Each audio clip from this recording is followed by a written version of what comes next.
Saudara, ada seorang masuk ke restoran untuk makan. Dia pesan makanan seperti biasa, dia menikmati makanannya. Setelah dia pesan, dia mulai menikmati, tiba-tiba hatinya berubah. Kenapa? Di seberang sana dia lihat duduk musuhnya, saudara sekalian, sedang makan bersama istri dan anak-anaknya. Aduh, dia bilang, saya gak enak nih hatinya nih. Dari makanan favorit yang saya biasa suka, sekarang jadi saya gak bisa makan. Saudara, dia sulit sekali karena udah keburu pesan dan sudah keburu makan.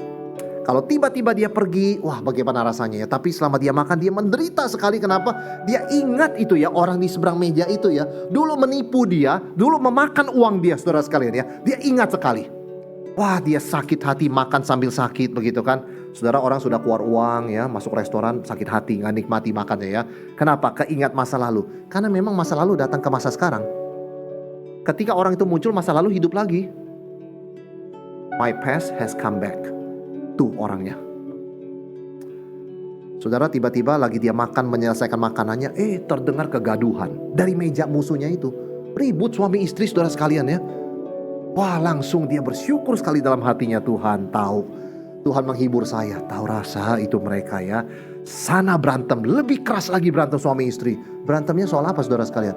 Lupa bawa dompet untuk bayar makanan. Lebih senang lagi dia. Bukan hanya mereka berantem, mereka dipermalukan. Terima kasih Tuhan. Saudara sekalian, wah dia merasa dendamnya terpuaskan. Tapi tiba-tiba Roh Kudus menyentuh hatinya. Tuhan bicara firman ya dalam hatinya. Kalau seterumu lapar, berilah dia makan.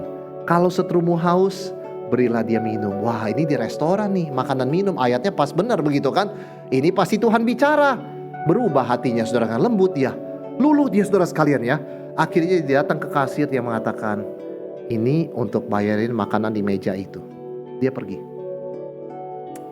Saudara sekalian, musuhnya itu tahu dia itu ada di seberangnya, tapi musuhnya gak peduli kok. Dia udah makan dengan keluarga.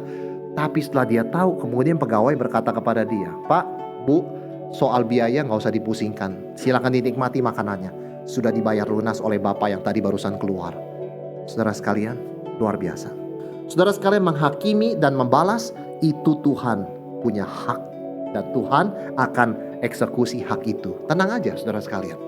Tuhan pasti akan mengeksekusi itu. Allah kita Allah yang adil, Allah yang kasih, Allah yang kudus, Allah yang berdaulat.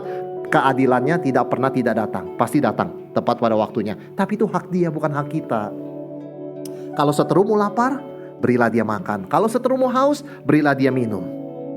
Janganlah kamu kalah oleh kejahatan, tapi kalahkan kejahatan dengan kebaikan. Maka itu standar kita sebagai pengikut Kristus jauh lebih tinggi ya, dari sekedar tidak membalas.